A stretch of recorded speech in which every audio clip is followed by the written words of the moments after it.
Gente, estamos aqui com o doutor Adriane Bramante, que participou do primeiro, do segundo e do terceiro congresso da APREV, fez a nossa conferência de abertura ontem e nós vamos falar um pouquinho sobre o futuro da advocacia previdenciária. Doutora Adriane, quais são os principais pontos dos desafios da advocacia previdenciária hoje? A advocacia previdenciária, eu quero primeiro agradecer o convite, foi um prazer estar aqui nesse evento, parabéns, Thalita, pelo sucesso, participei do primeiro, do segundo, do terceiro, espero vir no quarto também. Mas os desafios da advocacia previdenciária são muitos. A advocacia hoje precisa conhecer a legislação previdenciária, precisa conhecer os meandros.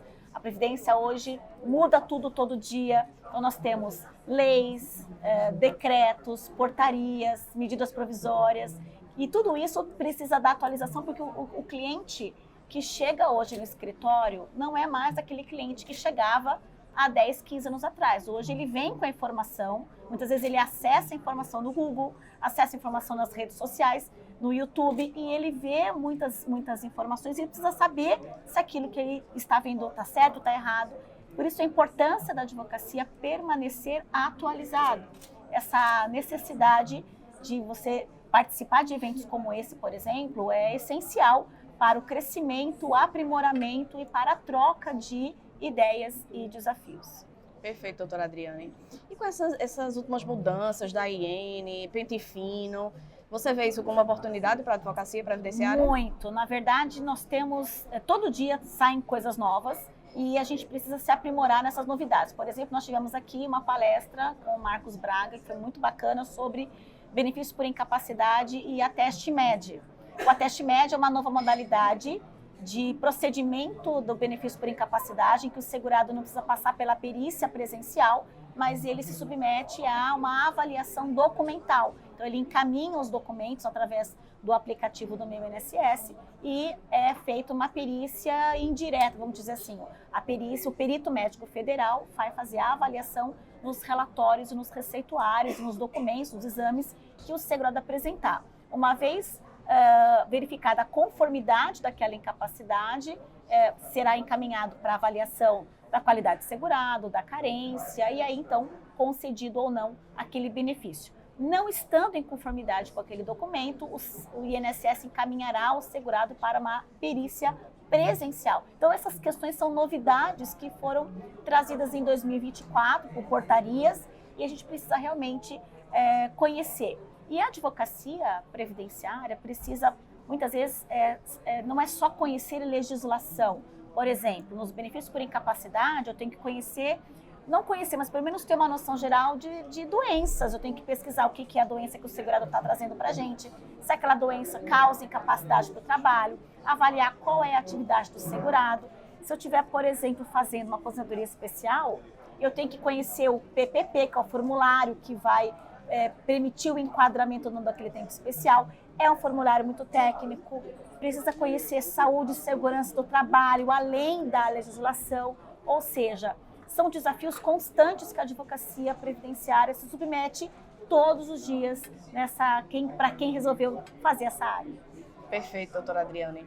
Agora me diga uma coisa, as OABs, os institutos como o IBDP, associações como a APREV, entre outras, têm buscado mudar o acordo de cooperação junto ao INSS para que a gente possa ter acesso, por exemplo, a extrato de pagamento, né, ao SCRE, que é o extrato de pagamento atualmente, carta de concessão, os valores, né, atrasados para receber na via administrativa.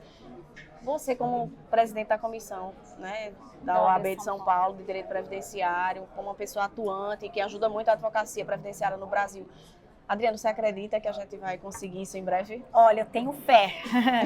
Acredito sim, porque a advocacia hoje não pode ter que usar a senha do segurado para acessar informações da advocacia, né? A gente tem acesso. Com o acordo de cooperação técnica, a advocacia consegue dar entrada, acompanhar o benefício, fazer ali inúmeros procedimentos, recurso, tentação oral, tudo. Mas na hora que chega na fase de pagamento, de pegar a CNIS, de pegar o histórico de crédito, de verificar o PAB, acompanhar o pagamento alternativo de benefícios, aí a advocacia não consegue ter acesso se não tiver a senha do segurado. A ideia da advocacia, desse acordo, é ampliar para que Assim como, por exemplo, o meu contador com a senha do ECAC, do ECPF, ele consegue, eu autorizo ele alguns serviços e ele tem acesso àqueles serviços que eu autorizo que ele mexa. Perfeito. Da mesma forma que a Receita Federal autoriza que o meu contador acesse os meus dados para declarar imposto de renda, para eu poder ter as questões fiscais, por que eu, como advogada, não consigo ter acesso às informações do segurado? Basta que ele dê uma autorização específica para que nós consigamos acessar aqueles dados que ele autorizou. Porque a senha do meu INSS, ela não é só do meu INSS, ela é uma senha gov.br. Ela acessa diversos outros serviços.